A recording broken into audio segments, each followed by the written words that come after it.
Halo semuanya teman-teman, balik lagi bersama Priska, Cipiin is Ceria.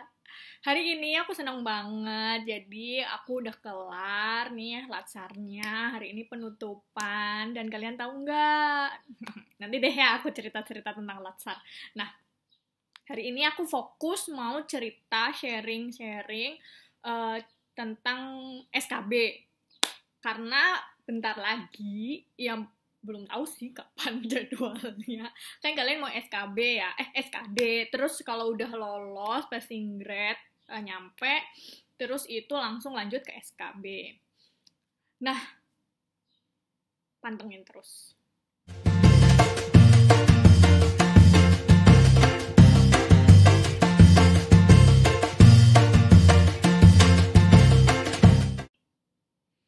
Apa sih itu SKB?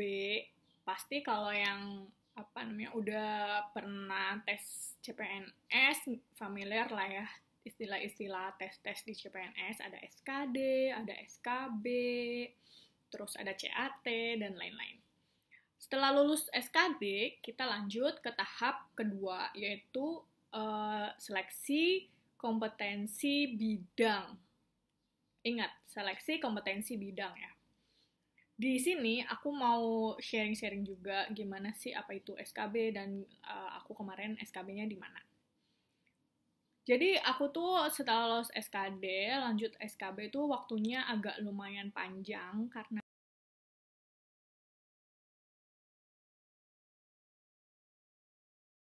kalian tahu sendiri, tahunku CPNS 2019 itu kepotong sama pandemi virus corona. Jadi tuh lumayan agak jauh dari pengumuman SKD. Lokasi tes SKB ini kalau nggak salah udah ada pilihan-pilihannya gitu. Jadi mau tes di mana, tapi biasanya bukan lagi di Pusdiklat Perdagangan. Nah, kemarin aku dapetnya itu di BKM Pusat, yaitu di jalan mana ya, Cilincing kalau nggak salah ya, di Cakung.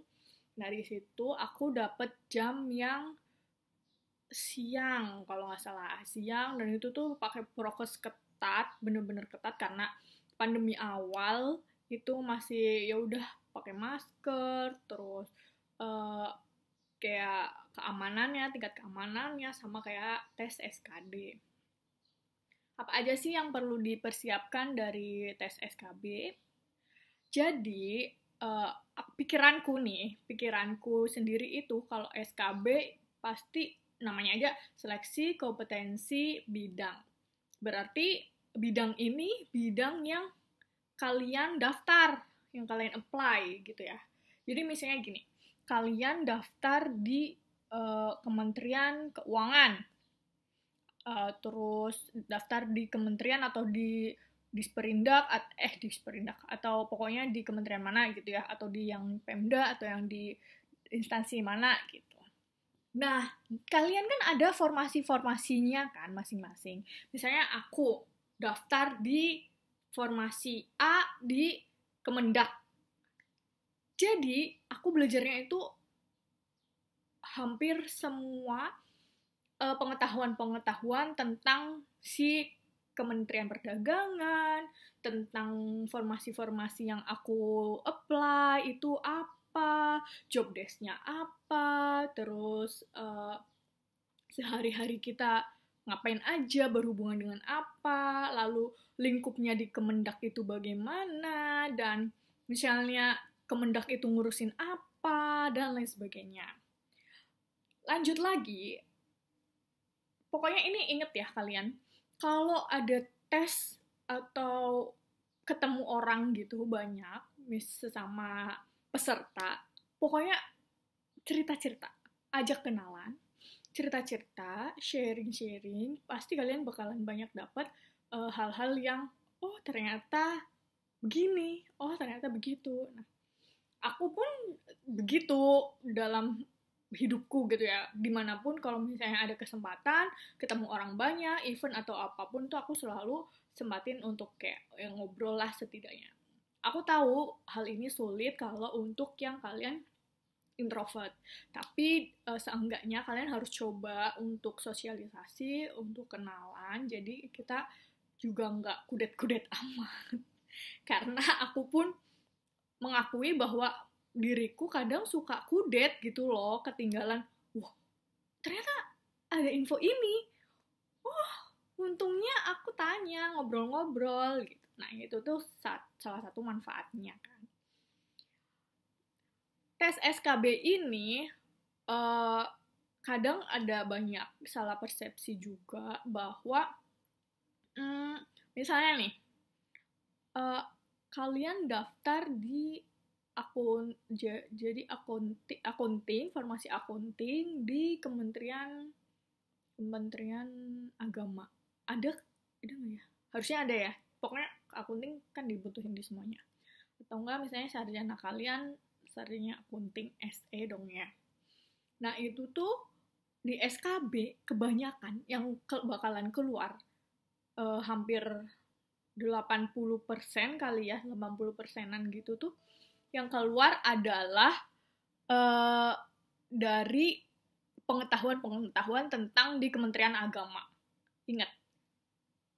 Jadi kalau misalnya akunting doang itu kayak ya udahlah, pas kalian pasti tahu kan. Misalnya yang satu jurusan linear gitu akunting pasti kalian tahu gimana ya. Tapi kalau memang yang bukan akunting kayaknya jarang sih ya kalau yang masalah teknis gitu pasti sesuai sama jurusan. Tapi kalau misalnya jurusan umum, misalnya ini dari peternakan ambil di formasi yang buka gitu, kan kalian juga perlu tahu dong ini formasi terkait apa gitu. Tapi kebanyakan 80% itu sekitar pengetahuan tentang di kementeriannya. Misalnya Kementerian Agama, Kementerian Keuangan, Kementerian Hukum dan HAM, Kementerian Perdagangan. Nah, itu tuh hampir semua pengetahuan tentang Kementerian Perdagangan itu keluar. Nah, itu juga banyak juga, aduh maaf, kacau. Pokoknya banyak yang kayak terkecoh gitu loh, kayak ibaratnya, oh ternyata soal-soalnya begini gitu ya.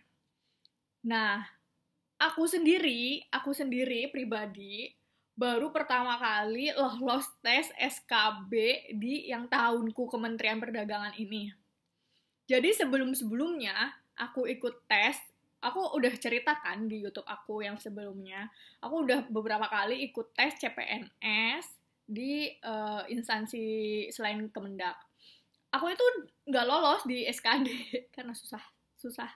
Nah, kali ini untuk pertama kali aku lolos tes SKD dan lanjut ke SKB. Bingung dong. Kalian cari coba referensi tes SKB itu jarang banget ada. Khususnya Kemendak ya.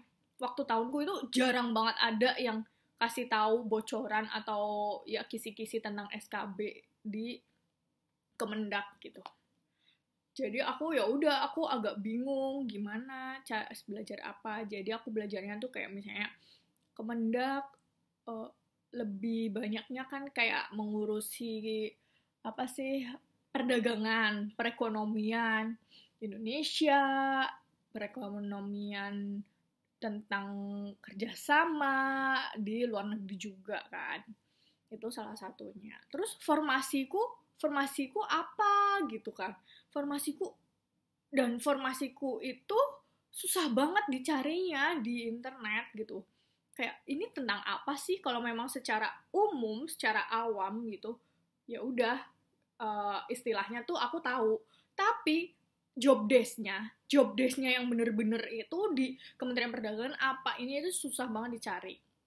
Kalian harus bener-bener kayak persiapin diri sih, kayak baca-baca, korek-korek, searching di Google itu bener-bener harus yang teliti, karena setiap berita, misalnya berita atau istilah-istilah yang ada di perdagangan misalnya ya, itu tuh bakalan keluar.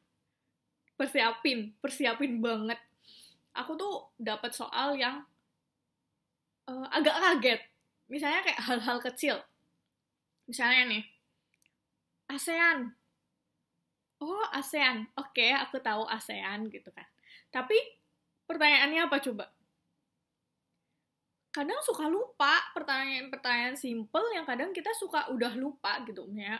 Kemarin aku dapet ASEAN itu berdirinya tanggal berapa? Bukan berdirinya, maksudnya diresmikannya gitu loh, kayak diresmikannya itu ASEAN tanggal berapa? ASEAN itu ngurusin apa sih?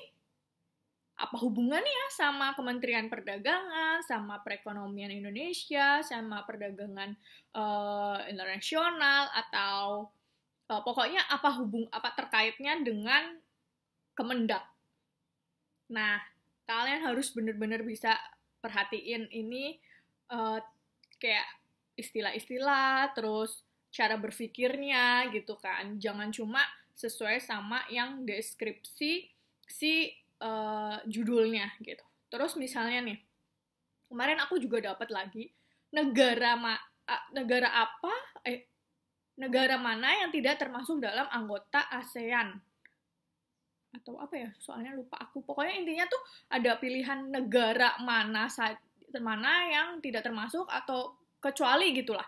Nah, ini salah satu soal-soal yang bakalan bisa mengecoh kalian.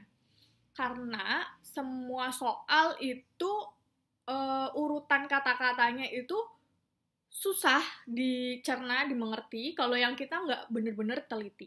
Misalnya kecuali atau yang tidak termasuk. Terus selain itu, gitu-gitulah pokoknya. Nah, nanti aku coba lihat-lihat lagi buku-bukunya apa aja, aku bakalan sharing lagi kayak yang YouTubeku yang sebelumnya yang tentang SKD itu. Nanti aku ada beberapa buku sama bahan-bahan belajarku untuk SKB. Nah, SKB ini aku masih fokus ke tes SKB yang CAT ya.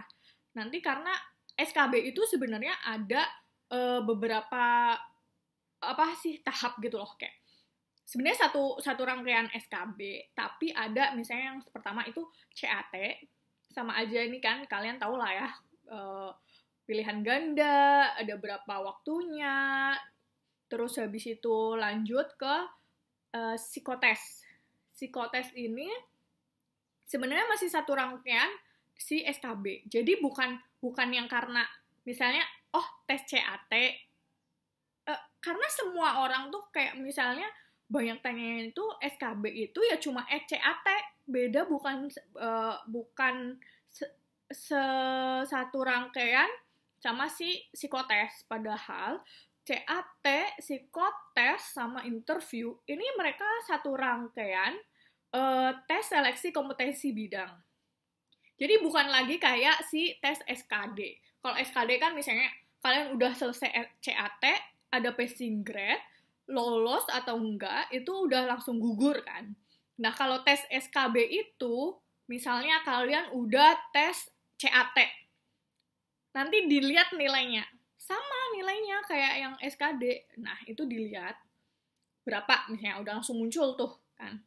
Lanjut ke psikotes. Ini CAT nggak ada gugur-guguran sistemnya. Jadi lanjut ke psikotes. Semua peserta SKB itu langsung lanjut ke psikotes. Terus setelah psikotes sudah kelar, kalian lanjut semua peserta ke interview. Nah, ketiga rangkaian ini bisa jadi waktunya beda-beda. Tapi bisa juga berbarengan dalam satu rangkaian hari. Atau dibagi mungkin 2 hari atau berapa hari itu. Nah, kalau waktu tahunku, waktu aku pribadi, kemarin itu, tes SKB, CAT, psikotes, dan interview, itu beda-beda hari. SKB, CAT itu aku di BKN Pusat kan. Kita pandemi, pakai prokes ketat, itu di BKN Pusat. Untuk psikotes itu aku dapetnya online. Online full on cam. Jadi nggak ada bisa cheating or apa gitu yang pikiran jeleknya kalian. Udah kagak bisa ini. On cam dari awal sampai akhir. Lanjut interview itu juga kita online. Itu on cam juga dari awal sampai akhir. Semangat! Nanti aku bakalan cerita-cerita lagi. Video kali ini cukup sekian dulu. Terima kasih yang udah tetap nonton. Jangan lupa subscribe YouTube aku supaya aku punya semangat gitu untuk bikin konten, karena ribet sebenarnya bikin konten, belum lagi kerjaan aku juga lumayan ini juga kan. Nah, kalian mau tanya-tanya apa, silahkan langsung di kolom komen. Kalau mau video apa, terus tanya-tanya apa, terkait apa, setidaknya aku bisa, kalau emang bisa ngejawab, ngebantu, ya aku bakalan bantu. Oke? Semangat! Bye! Assalamualaikum!